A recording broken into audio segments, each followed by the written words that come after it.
hay algunos temas que quiero abordar contigo y nuevamente cerrar al menos este comentario, este segmento con la solidaridad, sin, pues sin ambigüedades para los compañeros que fueron arrestados.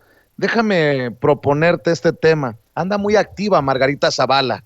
Margarita Zavala, la ex primera dama de México, esposa del expresidente panista o expanista Felipe Calderón, dice que no va a buscar una diputación federal en 2021, solo por si estabas con el pendiente y no podías dormir, querido Daniel Marmolejo. La excandidata presidencial Margarita Zavala descartó que pretenda buscar una diputación federal en los próximos comicios de 2021. Señaló que el Congreso no puede estar integrado por el partido en el gobierno. Dijo, estaré revisando en México Libre, estaré trabajando en México Libre. Creo que ahí es mi deber y no andar buscando puestos. Estaremos platicando con los partidos políticos en las candidaturas independientes de los ciudadanos. Lo dijo en entrevista, ¿con quién?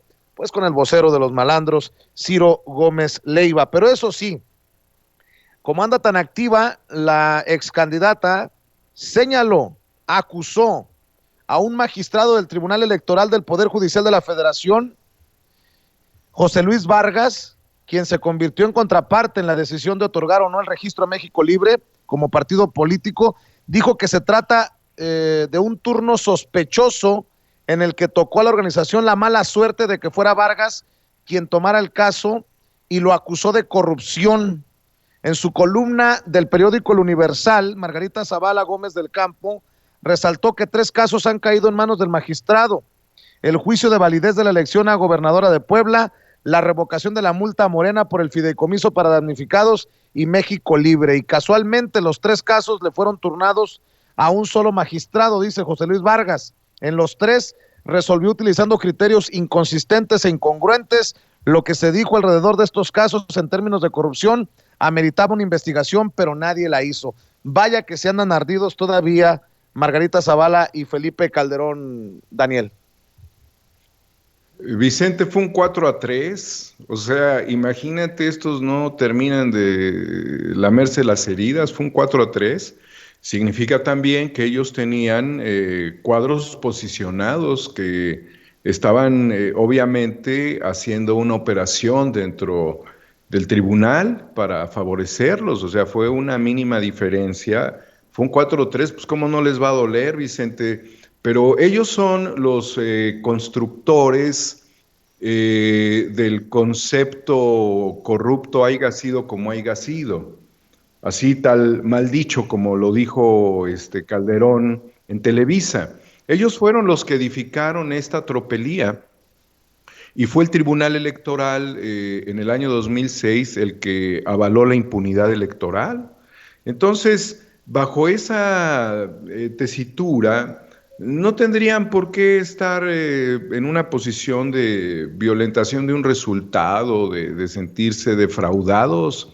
Ellos ganaron por un fraude electoral, porque aquí hubieron no solamente comunicadores, analistas, investigadores, abogados, técnicos, políticos, líderes sociales, hombres y mujeres libres, quienes permanentemente establecieron la condición de que votaron los muertos, de que se robaron los paquetes electorales, de todas las tropelías de Calderón, incluyendo algunas de otro nivel, como sería o como pudo haber sido un algoritmo, o el manejo macabro de las encuestas, y también las situaciones de inconsistencia en el programa de resultados preliminares en el PREP, y después solamente la revisión de menos del 9% de las casillas y bajo el argumento de la mínima diferencia.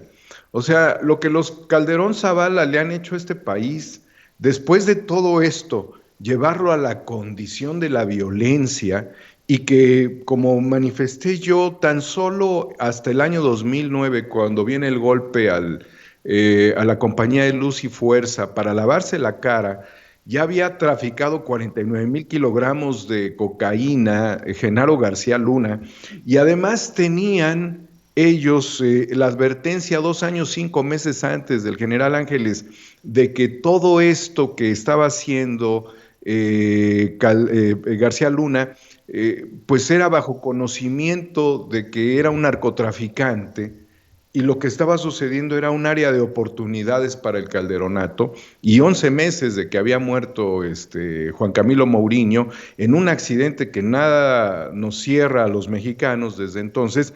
Pues querido Vicente, no sé de qué viene a quejarse esta señora. Han sido, voy a utilizar algunas expresiones, un cáncer para el país que se fue por los tejidos linfáticos del cuerpo social, dañando a las instituciones del Estado. Que no quiera ser diputado, que no vaya a pelear ella por una candidatura para diputada, me parece que es algo que genera un beneplácito ciudadano. Qué bueno, Vicente. Lo cual no significa que su marido no la estuviera buscando, porque esto no queda claro. Ella habla a título personal. Pero pues evidentemente el que sí la buscaría fue él, o es él más bien. Y otra cuestión, los partidos que pudieran estar a modo, fíjate cómo vamos a ligar este tema. Si es movimiento ciudadano, el llamado movimiento naranja, pues sería el movimiento de los overoles naranjas, los de las prisiones en Estados Unidos.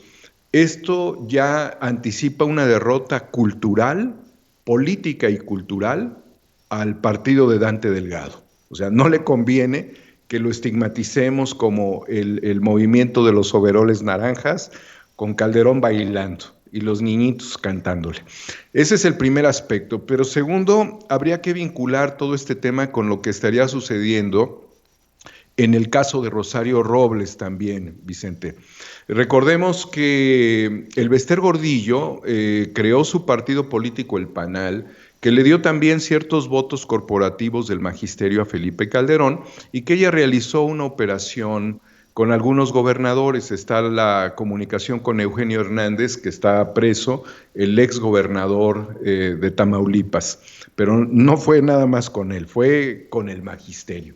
Fue una aportación mínima, pero esto le garantizó a ella mantener los privilegios durante el periodo de Calderón. Cuando se va Calderón, no la protege y se permite allí una bronca terrible, y hay que recordar la figura de Emilio Choaifet al frente de la SEP, y toda esta situación que terminó en su encarcelamiento, Vicente.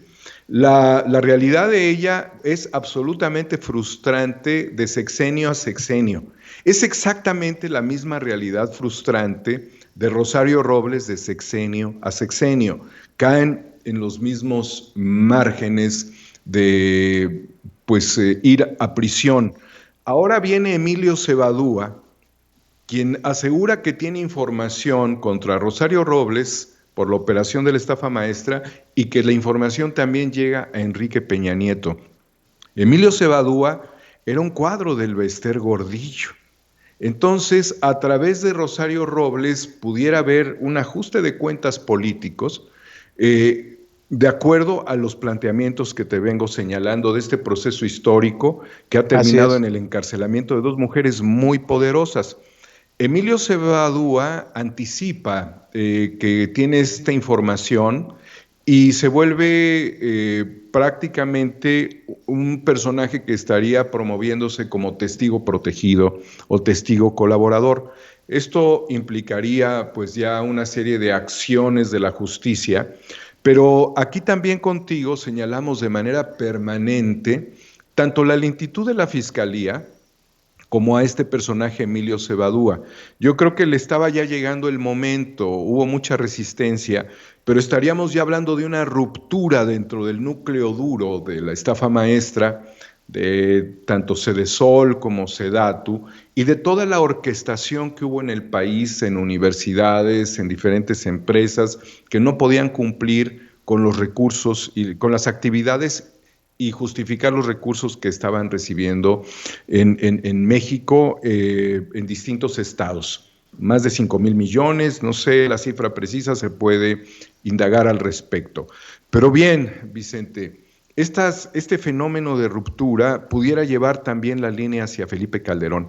Entonces ya se vería en una condición totalmente acorralada, pensando que iba a tener, digamos, el respaldo de Cebadúa, Rosario Robles, y quizás Cebadúa, además de buscar su propia protección, también en un operativo de ajuste de cuentas de Elbester Gordillo. Es especulativo, pero en la política las facturas se cobran, Vicente, y eso es parte de lo que estaría promoviéndose en este momento. Entonces el escenario Fíjate. de los Calderón vuelve también a tomar relevancia por todas estas redes de contubernio entre la lideresa del magisterio. A mi juicio, Elbester Gordillo era la mujer más poderosa de Iberoamérica. Y terminar en el bote de la forma en la que terminó, bueno, y ahora ella con su nuevo partido, y ahora Emilio Cebadúa, un activo de Elbester, cobrándole facturas tanto a Rosario Robles como a Enrique Peña Nieto. Pues es una Así es. trama telenovelera en todo sentido, querido Vicente. Esperemos que mira, volviendo al tema rápidamente de la detención de los youtubers, en los estadios de fútbol hay ahora algo que se llama el VAR, que es un asistente de video, de grabación de video, para repetir las jugadas. Un árbitro que tiene dudas se va al VAR, revisa el VAR y vuelve a la cancha. Cuando vuelve a la cancha hace la señal de que ya tiene la revisión y determina si fue penal o no pasó nada, si fue falta, lo que haya sucedido. Aquí las evidencias de los videos permitirían rápidamente que salieran libres hoy los compañeros youtubers, porque esto no da para mucho más. Y en el caso de Elbester Gordillo y del tema de la estafa maestra y de Rosario Robles y demás, yo considero que a Emilio Cebadúa le basta una sola semana para aclarar toda la trama de operación, absolutamente toda en una semana. No necesito un mes ni un año para no caer de nuevo en el caso de Emilio Lozoya, que parece más un circo que todo lo que él decía que tenía y que iba a dar como resultado se volvió realmente, se ha vuelto un fracaso dentro de la administración de la justicia en México. Igualmente el empresario que siguen sin traerlo. Esto es absurdo. No debe Déjame, pasar más tiempo de una semana y paras el caso Cebadúa. Y no debe pasar más de una hora y liberas a los youtubers. oye, mi querido